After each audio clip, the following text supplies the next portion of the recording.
Hey guys, welcome to the first ever Server Professional podcast.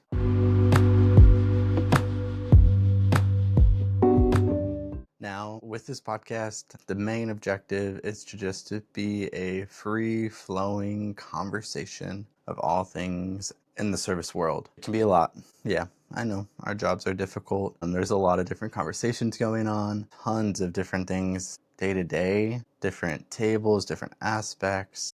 Everything about our job is unique from day to day. So this is just a great way to, one, decompress, but also, listen and connect with one another and really grow something that you can relate to. That's the whole objective, is because, at least in my experience, the number one thing that servers talk about outside of work is serving or the restaurant and the crazy stories that I happened to have last night. That might just be me. I might just be, not that interesting, but that does lead a lot of the conversations with my friends. And so why not take this into a podcast space and allow others from across the country or the world to listen to a different server's experiences? It won't just be me on every single podcast. I hope and will bring in other colleagues of mine and friends and people that I've known as servers for years to talk about their own stories and, get their background, how they even got into serving, what they enjoy about it, their craziest stories from the previous week, and go into it that way. Now, with that being said, of course, Server Professionals is all about growing and helping you become a better server. So it is going to translate into the podcast space as well. So we are going to also talk about educational stuff, how to become better. What's the proper ways to sell, wine service, food service, things like that. So there will be that mixed into it. But again, this is just all conversational. Okay. So hopefully you subscribe and listen to this on your way into your night shift as a way to decompress after your shift as well. Yeah. So with that being said, let's kind of get into what we're talking about today.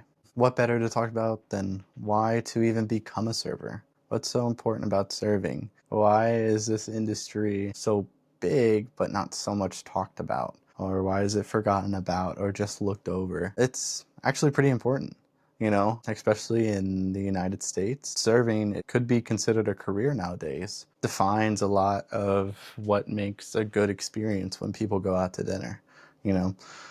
Food is starting to become more and more great, or just, perfect everywhere. You can find a good chicken, you can find a good steak, you can find good pasta, you can find whatever, blah, blah, blah, blah, blah, blah, blah, right?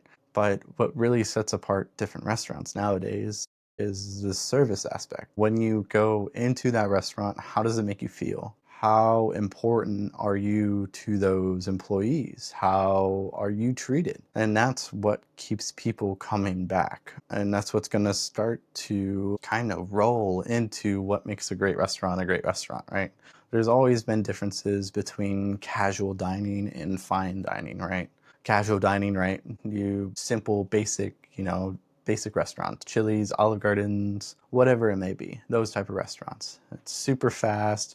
You're in and out within like 30 minutes or maybe 45 to an hour, depending on how slow you eat or how fast you eat. And then fine dining was always that echelon where the food kind of took over and you started getting more courses and it to be coursed out. And so that would lead into a longer experience, like an hour and a half, 2 hours, 3 hours, even longer, nowadays. So there's always been that difference between casual and fine dining. But what is starting to grow more and more is, well, I should say, what's starting to become less and less is the bridge in between the two, right? There's now starting to become this little gray area where you have this absolutely fantastic food of fine dining echelon restaurants, and you still have the casual atmosphere.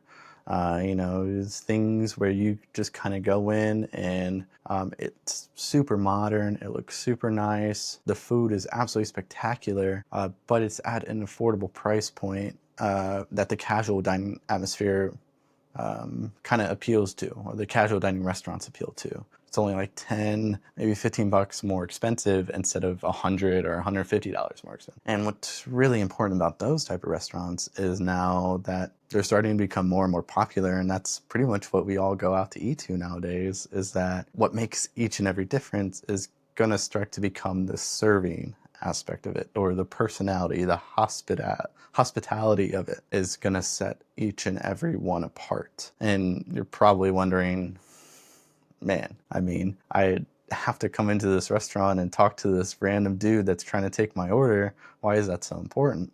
Well, I mean, just think about it when you go out to eat and how it kind of dictates the whole experience. You know, if your server only comes and talks to you at the very beginning and says, hey, how you doing? Can I get you something to drink? Okay, great, yada yada. Comes back, I don't know, maybe 5 minutes later with your cocktail and says, are you ready to order? Excellent. And then never sees you guys until after the meal, and then asks about dessert, and then drops the check, right? And then you go to some restaurants that the server is more attentive.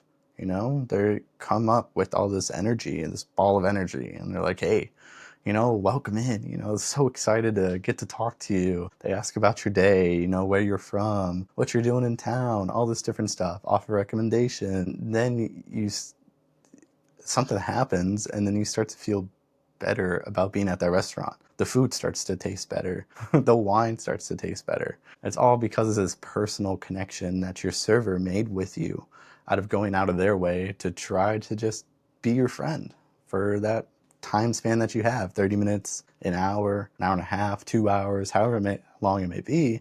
But that's what makes you feel good. And that's what this little tier in the middle is starting to do. Between the casual and fine dining, they're starting to really focus on this hospitality aspect, which is very important and very key. And it's starting to bleed into the different areas like fine dining, which has always been there, right? But it's been a little bit more stiffy, you know, a little bit more pretentious, you could say. While casual, that was almost non-existent. You know, maybe if your server had a good day, it would happen, but it's starting to become more consistent, which is fantastic. And then that's what's setting those restaurants apart.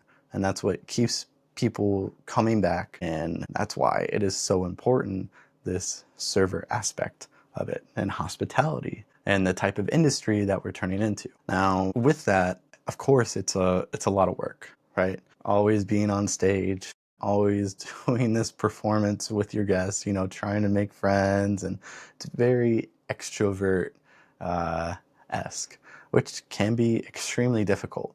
But it's important because it dictates how much money you make, how well your business does. Now, when I say your business, I don't necessarily mean the restaurant. While that may be true as well, because the guests will come back, but you in particular, right? When you become a server, you are essentially your own small business owner. Yes, you don't have the technical legal aspects, yada yada yada, whatever, but you start to develop relationships with guests or clients, if we want to use the business world things. And now those clients are starting to come back just to see you, which now you are their server, their personal server, which sounds like a business to me. Sounds like you're running your own business. You're now your own business owner of your own server at this restaurant. Okay. And that doesn't mean that you can't take them to other restaurants when you go to a different restaurant. I'm not saying that's, you know, it definitely happens in our industry, jumping ship and such. We'll get into that later. Developing your own business is so important. And I will harp on that almost every single time on this podcast, or even in my videos and things like that. But you are essentially selling yourself every single time that you walk up to a table. So just think about it that way. Oh man, it's such a bad day, you know, I can't do this. Yes, you can. You can do it. You just got to believe in yourself and think about as you running your own business for that night. Out of whatever tables you might have, or if you're splitting your tips or splitting your section with another person, just think of it as, you know, you guys are combining to the better good of each other, to the better good of your business, and create those returning clients, which will happen as soon as, you know, you start to get the hang of it, start to get into this mindset of, yeah, my personality is extremely important, and me developing myself and how I present myself to my guests or my clients is one of the most important aspects of my job. So that is very important as well. And that kind of leads into the aspect of why hospitality and your personality and your show is so important. So just think about it that way, your money making aspect. Now, I know some of you listening are not servers at all, and that's okay. I want you guys here too, because I don't know, maybe you might want to get into serving because of this. And not saying that's a good thing or a bad thing, but I do encourage you to do it if this is something that you are listening to and you enjoy, and you're like, oh my God, this is actually pretty cool. I get to talk to new people every day. I get to develop this business of mine and make the money that is really dictated by my own service. Now, don't get too ahead of yourself. There is a couple of pros and cons of becoming a server, which is kind of the main topic of today. Why should you become a server? Well, let's list we can do some of the bad stuff first and then talk about the good stuff. Now, the first bad thing is, of course, you always are on stage. You are always presenting your personality to a stranger. You are always in that seat where you have to make the guest happy.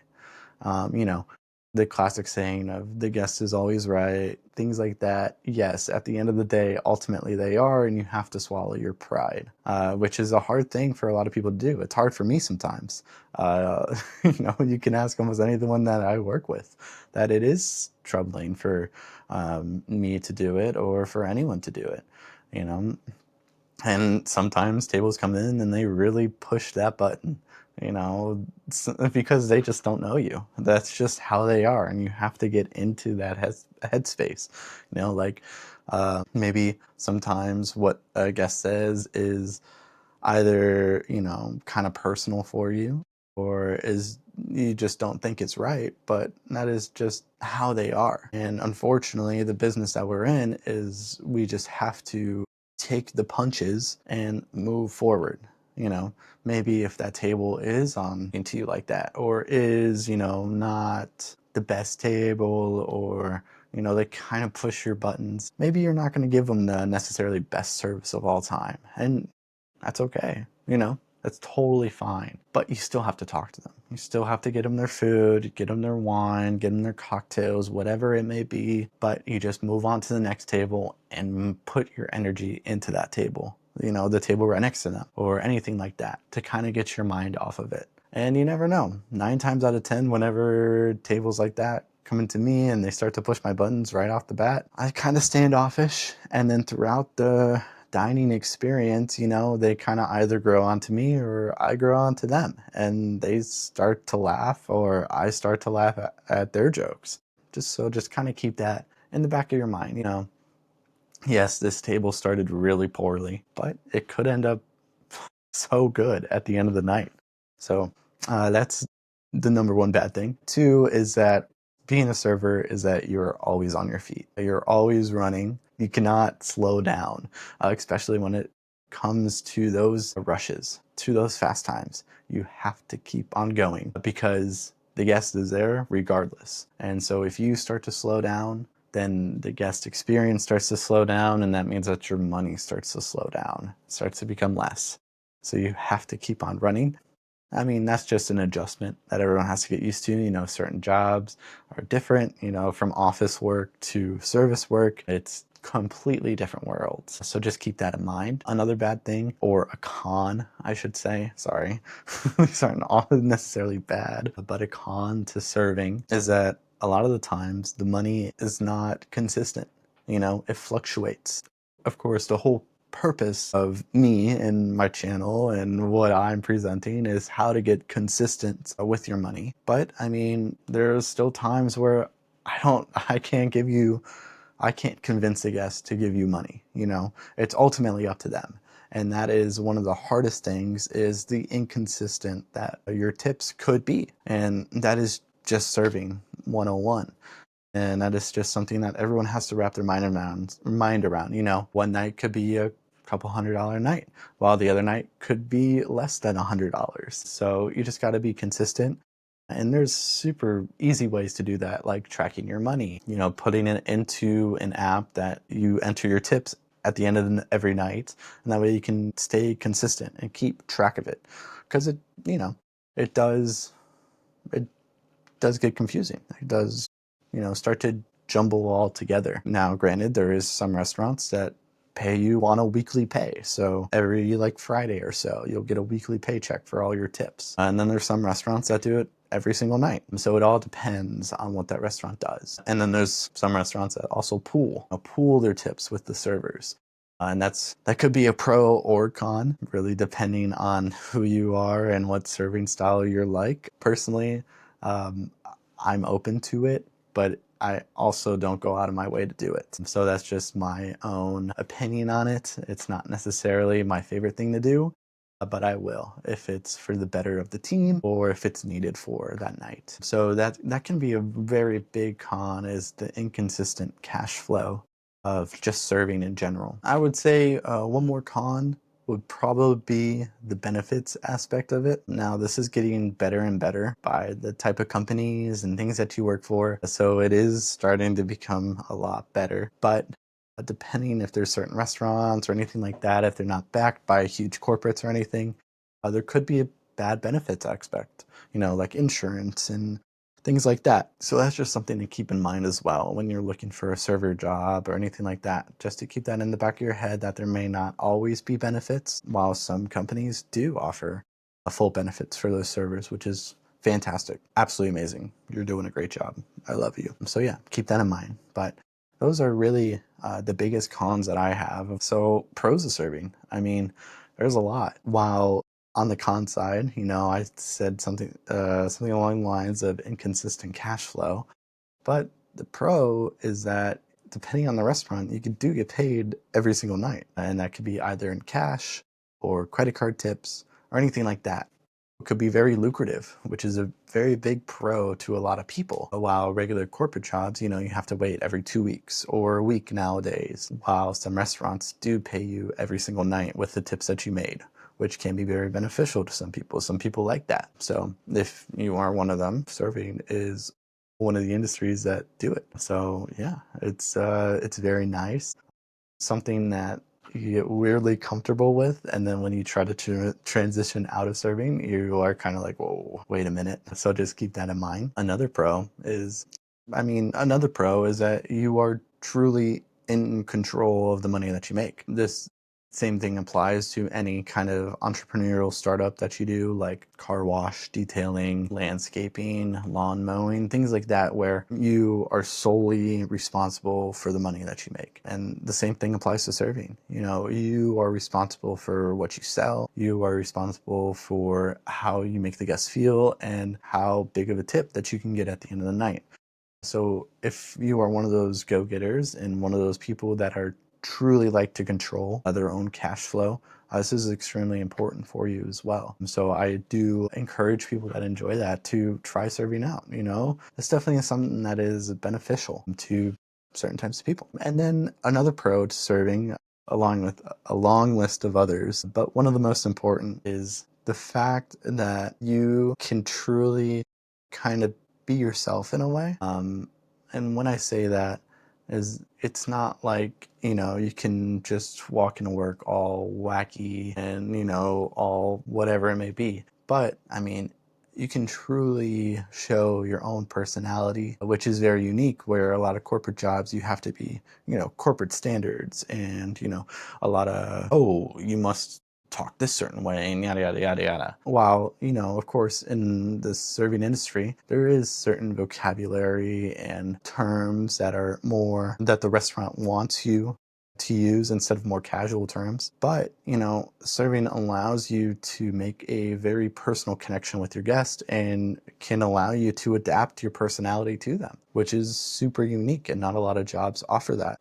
If a table is super out there, you can start to connect with them on that level and start to let go of your super strict and toned down personality and kind of let a little bit of your wild side out, kind of match them on their level, which they will extremely appreciate and love you as a server.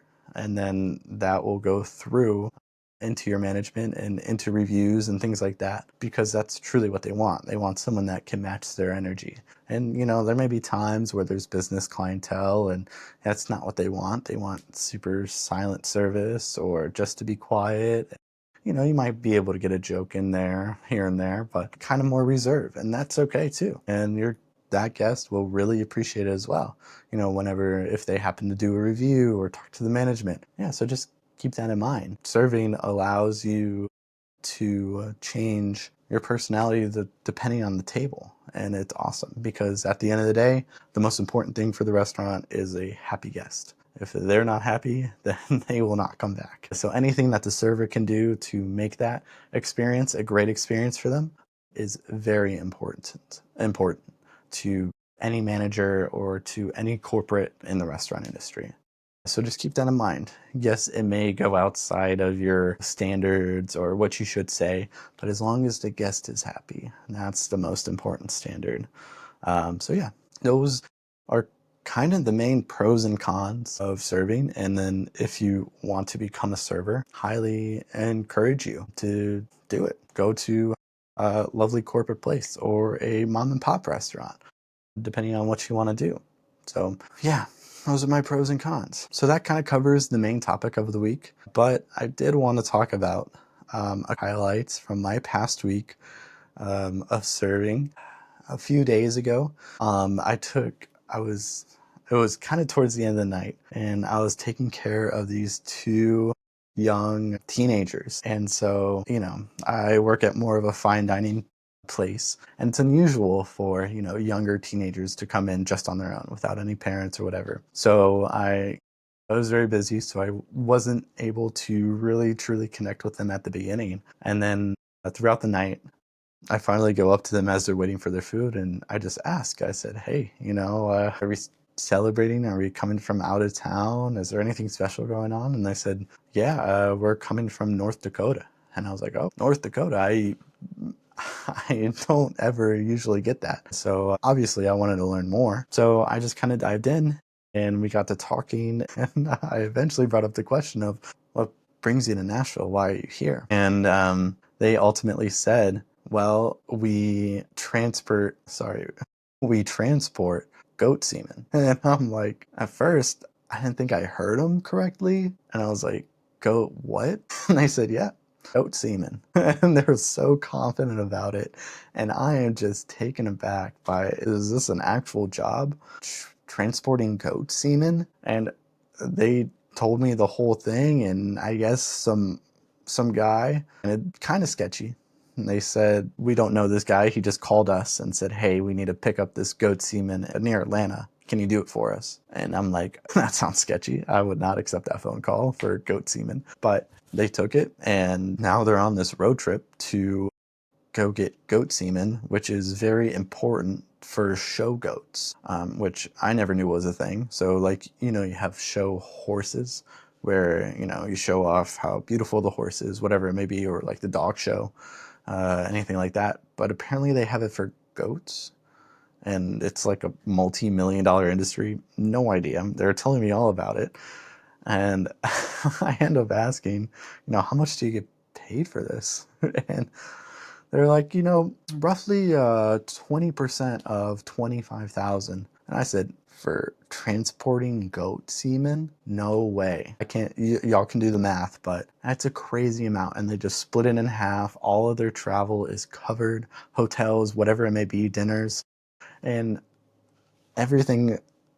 I'm just taken aback, and everything starts to make sense, and I'm just like, whoa, I might have to get into this goat semen business. So if anyone is a transporter of goat semen, just let me know. You can email me at this my email, which is in my YouTube channel. So please just send that over to me. I may be interested. You might have your next transporter. Yeah, so that's my wacky table from the previous week. Pretty wild. And then for the last thing of this podcast, or the last topic of this podcast, is to kind of describe experiences that I had out into kind of the restaurant world, or experiences that I had when I went out to eat from this past couple weeks. Hopefully, the purpose of this segment is to highlight different restaurants and to also recommend great services, great servers.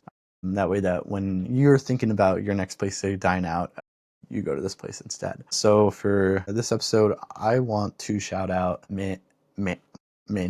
Mangia. We're going with Mangia. It's this great Italian spot in Nashville. It is absolutely spectacular. They only have 2 dinner services on Friday and Saturday at 7 p.m. And now you're kind of wondering, like, oh man, I have to dedicate a Friday night or a Saturday night.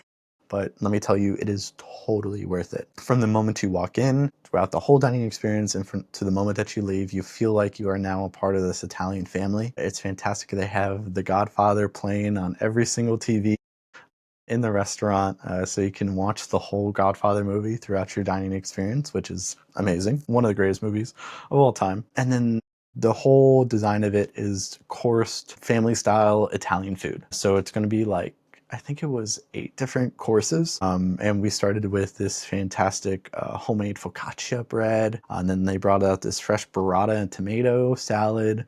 And then like this risotto ball, absolutely amazing. And then they did like a short rib pasta, some lemon pepper chicken, sausage and peppers. And for dessert, they have this lovely panna cotta.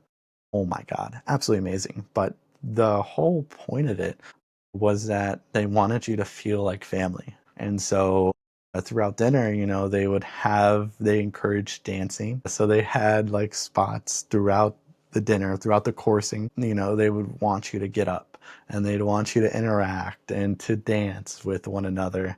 And it was so much fun, something so unexpected. And it's just truly one of a kind experience. The service was fantastic. I think our server had a few other tables, maybe 3 or 4, but you could clearly tell that they're on a full restaurant pool just because, of course, it's only one seating and there's several different courses and everyone's just helping out each other. She was incredibly nice, really connected with us, with me and my wife, and it was absolutely amazing. So if you are considering a restaurant to go out to or somewhere to bring your family this week or any other week, I highly encourage you to check out Mangia or Manga. I don't know how to say it. But yeah, so please check that out. And with that being said, this concludes the Server Professionals podcast. So yeah, so please like, comment, and subscribe. I do have pages on TikTok, Instagram, YouTube, Twitter, X, whatever you call it. So if you want to check me out there, that'd be awesome as well. And then, of course, podcast available wherever you can find your podcasts. Spotify, Apple, any other podcast website as well. There's a lot. So yeah, I'm just going to say that. Thank you for listening. Of course, if you guys have any questions, please feel free to message me on one of those social platforms and I will answer them in the next podcast. And I'll see you guys then. So thank you for listening and we'll uncork it another time. Ciao, ciao.